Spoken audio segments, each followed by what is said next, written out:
ہرقل شاہ روم نے قریش کے قافلے میں ایک آدمی بلانے کو بھیجا، اور اس وقت یہ لوگ تجارت کے لیے ملک شام گئے ہوئے تھے، اور یہ وہ زمانہ تھا جب رسول اللہ صلی اللہ علیہ وسلم نے قریش اور ابو سفیان سے ایک وقتی عہد کیا ہوا تھا۔ جب ابو سفیان اور دوسرے لوگ ہرقل کے پاس ایلیا پہنچے جہاں ہرقل نے دربار طلب کیا تھا، اس کے گرد روم کے بڑے بڑے لوگ، علماء، وزراء و امراء بیٹھے ہوئے تھے۔ ہرقل نے ان کو اور اپنے ترجمان کو بلوایا، پھر ان سے پوچھا کہ تم میں سے کون شخص مدعی رسالت کا زیادہ قریبی عزیز ہے؟ ابو سفیان کہتے ہیں کہ میں بول اٹھا کہ میں اس کا سب سے زیادہ قریبی رشتہ دار ہوں۔ یہ سن کر ہرقل نے حکم دیا کہ اس ابو سفیان کو میرے قریب لا کر بٹھاؤ اور اس کے ساتھیوں کو اس کی پیٹھ کے پیچھے بٹھا دو۔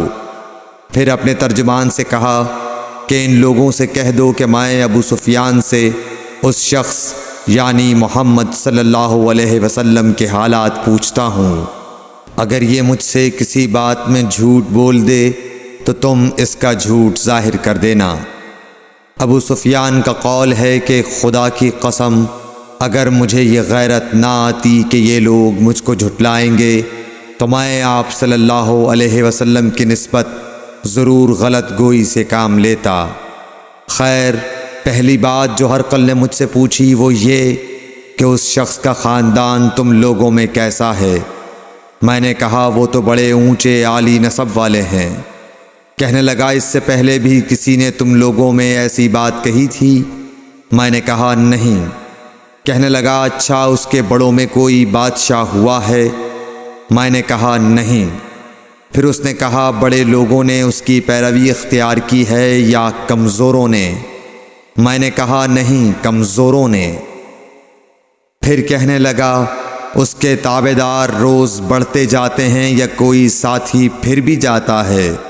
میں نے کہا نہیں۔ کہنے لگا کیا اپنے اس دعویٰ نبوت سے پہلے کبھی کسی بھی موقع پر اس نے جھوٹ بولا ہے؟ میں نے کہا نہیں، اور اب ہماری اس سے صلح کی ایک مقررہ مدت ٹھہری ہوئی ہے، معلوم نہیں وہ اس میں کیا کرنے والا ہے۔ ابو سفیان کہتے ہیں میں اس بات کے سوا اور کوئی جھوٹ اس گفتگو میں شامل نہ کر سکا۔ ہرقل نے کہا کیا تمہاری اس سے کبھی لڑائی بھی ہوئی ہے؟ ہم نے کہا کہ ہاں۔ بولا پھر تمہاری اور اس کی جنگ کا کیا حال ہوتا ہے؟ میں نے کہا لڑائی ڈول کی طرح ہے، کبھی وہ ہم سے میدان جنگ جیت لیتے ہیں اور کبھی ہم ان سے جیت لیتے ہیں۔ ہرقل نے پوچھا وہ تمہیں کس بات کا حکم دیتا ہے؟ میں نے کہا وہ کہتا ہے کہ صرف ایک اللہ ہی کی عبادت کرو، اس کا کسی کو شریک نہ بناؤ، اور اپنے باپ دادا کی شرک کی باتیں چھوڑ دو، اور ہمیں نماز پڑھنے، سچ بولنے، پرہیزگاری اور صلہ رحمی کا حکم دیتا ہے۔ یہ سب سن کر پھر ہرقل نے اپنے ترجمان سے کہا کہ ابو سفیان سے کہہ دے کہ میں نے تم سے اس کا نسب پوچھا تو تم نے کہا کہ وہ ہم سے عالی نسب ہے، اور پیغمبر اپنی قوم میں عالی نسب ہی بھیجے جایا کرتے ہیں۔ میں نے تم سے پوچھا کہ دعویٰ نبوت کی یہ بات تمہارے اندر اس سے پہلے کسی اور نے بھی کہی تھی تو تم نے جواب دیا کہ نہیں۔ تب میں نے اپنے دل میں کہا کہ اگر یہ بات اس سے پہلے کسی اور نے کہی ہوتی تو میں سمجھتا کہ اس شخص نے بھی اسی بات کی تقلید کی ہے جو پہلے کہی جا چکی ہے۔ میں نے تم سے پوچھا کہ اس کے بڑوں میں کوئی بادشاہ بھی گزرا ہے تو تم نے کہا کہ نہیں۔ تو میں نے دل میں کہا کہ ان کے بزرگوں میں سے کوئی بادشاہ ہوا ہوگا تو کہہ دوں گا کہ وہ شخص اس بہانے اپنے آباء و اجداد کی بادشاہت اور ان کا ملک دوبارہ حاصل کرنا چاہتا ہے۔ اور میں نے تم سے پوچھا کہ اس بات کے کہنے یعنی پیغمبری کا دعویٰ کرنے سے پہلے تم نے کبھی اس کو دروغ گوئی کا الزام لگایا ہے؟ تم نے کہا کہ نہیں۔ تو میں نے سمجھ لیا کہ جو شخص آدمیوں کے ساتھ دروغ گوئی سے بچے وہ اللہ کے بارے میں کیسے جھوٹی بات کہہ سکتا ہے۔ اور میں نے تم سے پوچھا کہ بڑے لوگ اس کے پیرو ہوتے ہیں یا کمزور آدمی؟ تم نے کہا کمزوروں نے اس کی اتباع کی ہے۔ تو دراصل یہی لوگ پیغمبروں کے متبعین ہوتے ہیں۔ اور میں نے تم سے پوچھا کہ اس کے ساتھی بڑھ رہے ہیں یا کم ہو رہے ہیں؟ تم نے کہا کہ وہ بڑھ رہے ہیں، اور ایمان کی کیفیت یہی ہوتی ہے حتیٰ کہ وہ کامل ہو جاتا ہے۔ اور میں نے تم سے پوچھا کہ آیا کوئی شخص اس کے دین سے ناخوش ہو کر مرتد بھی ہو جاتا ہے؟ تم نے کہا نہیں۔ تو ایمان کی خاصیت بھی یہی ہے، جن کے دلوں میں اس کی مسرت رچ بس جائے وہ اس سے لوٹا نہیں کرتے۔ اور میں نے تم سے پوچھا کہ آیا وہ کبھی عہد شکنی کرتے ہیں؟ تم نے کہا نہیں۔ پیغمبروں کا یہی حال ہوتا ہے، وہ عہد کی خلاف ورزی نہیں کرتے۔ اور میں نے تم سے کہا کہ وہ تم سے کس چیز کے لیے کہتے ہیں؟ تم نے کہا کہ وہ ہمیں حکم دیتے ہیں کہ اللہ کی عبادت کرو، اس کے ساتھ کسی کو شریک نہ ٹھہراؤ، اور تمہیں بتوں کی پرستش سے روکتے ہیں، سچ بولنے اور پرہیزگاری کا حکم دیتے ہیں۔ لہٰذا اگر یہ باتیں جو تم کہہ رہے ہو سچ ہیں تو ان قریب وہ اس جگہ کا مالک ہو جائے گا کہ جہاں میرے یہ دونوں پاؤں ہیں۔ مجھے معلوم تھا کہ وہ پیغمبر آنے والا ہے، مگر مجھے یہ معلوم نہیں تھا کہ وہ تمہارے اندر ہوگا۔ اگر میں جانتا کہ اس تک پہنچ سکوں گا تو اس سے ملنے کے لیے ہر تکلیف گوارا کرتا۔ اگر میں اس کے پاس ہوتا تو اس کے پاؤں دھوتا۔ ہرقل نے رسول اللہ صلی اللہ علیہ وسلم کا وہ خط منگایا جو آپ نے وہیہ کلبی رضی اللہ تعالیٰ عنہ کے ذریعے حاکم بصرہ کے پاس بھیجا تھا، اور اس نے وہ ہرقل کے پاس بھیج دیا تھا۔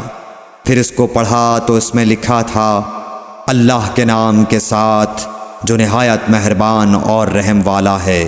اللہ کے بندے اور اس کے پیغمبر محمد صلی اللہ علیہ وسلم کی طرف سے یہ خط ہے شاہ روم کے لیے۔ اس شخص پر سلام ہو جو ہدایت کی پیروی کرے۔ اس کے بعد میں آپ کے سامنے دعوت اسلام پیش کرتا ہوں۔ اگر آپ اسلام لے آئیں گے تو دین و دنیا میں سلامتی نصیب ہوگی، اللہ آپ کو دوہرا ثواب دے گا۔ اور اگر آپ میری دعوت سے روگردانی کریں گے تو آپ کی رعایا کا گناہ بھی آپ ہی پر ہوگا۔ اور اے اہل کتاب، ایک ایسی بات پر آ جاؤ جو ہمارے اور تمہارے درمیان یکساں ہے، وہ یہ کہ ہم اللہ کے سوا کسی کی عبادت نہ کریں اور کسی کو اس کا شریک نہ ٹھہرائیں، اور نہ ہم میں سے کوئی کسی کو خدا کے سوا اپنا رب بنائے۔ پھر اگر وہ اہل کتاب اس کتاب سے منہ پھیر لیں تو مسلمانوں، تم ان سے کہہ دو کہ تم مانو یا نہ مانو، ہم ایک خدا کے اطاعت گزار ہیں۔ ابو سفیان کہتے ہیں، جب ہرقل نے جو کچھ کہنا تھا کہہ دیا اور خط پڑھ کر فارغ ہوا تو اس کے ارد گرد بہت شور و غوغا ہوا، بہت سی آوازیں اٹھیں اور ہمیں باہر نکال دیا گیا۔ تب میں نے اپنے ساتھیوں سے کہا کہ ابو کبشہ کے بیٹے حضرت صلی اللہ علیہ وسلم کا معاملہ تو بہت بڑھ گیا۔ دیکھو تو اس سے بنی اصفر روم کا بادشاہ بھی ڈرتا ہے۔ مجھے اس وقت سے اس بات کا یقین ہو گیا کہ حضور صلی اللہ علیہ وسلم ان قریب غالب ہو کر رہیں گے، حتیٰ کہ اللہ نے مجھے مسلمان کر دیا۔ راوی کا بیان ہے کہ ابن ناطور ایلیا کا حاکم ہرقل کا مصاحب اور شام کے نصارہ کا لاٹ پادری بیان کرتا تھا کہ ہرقل جب ایلیا آیا ایک دن صبح کو پریشان اٹھا تو اس کے درباریوں نے دریافت کیا کہ آج ہم آپ کی حالت بدلی ہوئی پاتے ہیں، کیا وجہ ہے؟ ابن ناطور کا بیان ہے کہ ہرقل نجومی تھا، علم نجوم میں وہ پوری مہارت رکھتا تھا۔ اس نے اپنے ہم نشینوں کو بتایا کہ میں نے آج رات ستاروں پر نظر ڈالی تو دیکھا کہ ختنہ کرنے والوں کا بادشاہ ہمارے ملک پر غالب آ گیا ہے۔ بھلا اس زمانے میں کون لوگ ختنہ کرتے ہیں؟ انہوں نے کہا کہ یہود کے سوا کوئی ختنہ نہیں کرتا، سو ان کی وجہ سے پریشان نہ ہوں۔ سلطنت کے تمام شہروں میں یہ حکم لکھ بھیجیے کہ وہاں جتنے یہودی ہوں سب قتل کر دیے جائیں۔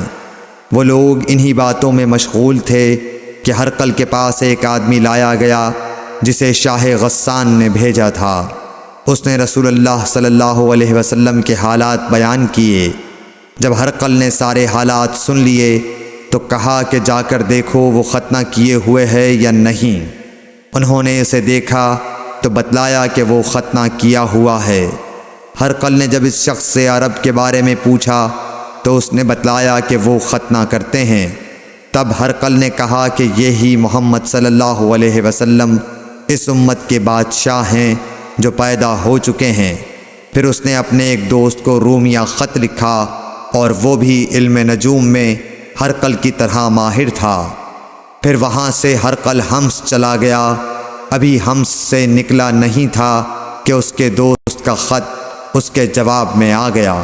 اس کی رائے بھی حضور صلی اللہ علیہ وسلم کے ظہور کے بارے میں ہرقل کے موافق تھی کہ محمد صلی اللہ علیہ وسلم واقعی پیغمبر ہیں۔ اس کے بعد ہرقل نے روم کے بڑے آدمیوں کو اپنے حمص کے محل میں طلب کیا اور اس کے حکم سے محل کے دروازے بند کر لیے گئے۔ پھر وہ اپنے خاص محل سے باہر آیا اور کہا، اے روم والو، کیا ہدایت اور کامیابی میں کچھ حصہ تمہارے لیے بھی ہے؟ اگر تم اپنی سلطنت کی بقا چاہتے ہو تو پھر اس نبی صلی اللہ علیہ وسلم کی بیعت کر لو اور مسلمان ہو جاؤ۔ یہ سننا تھا کہ پھر لوگ وحشی گدھوں کی طرح دروازوں کی طرف دوڑے مگر انہیں بند پایا۔ آخر جب ہرقل نے اس بات سے ان کی یہ نفرت دیکھی اور ان کے ایمان لانے سے مایوس ہو گیا تو کہنے لگا کہ ان لوگوں کو میرے پاس لاؤ۔ جب وہ دوبارہ آئے تو اس نے کہا، میں نے جو بات کہی تھی اس سے تمہاری دینی پختگی کی آزمائش مقصود تھی، سو وہ میں نے دیکھ لی۔ تب یہ بات سن کر وہ سب کے سب اس کے سامنے سجدے میں گر پڑے اور اس سے خوش ہو گئے۔ بالآخر ہرقل کی آخری حالت یہی رہی۔ صحیح بخاری حدیث نمبر 7۔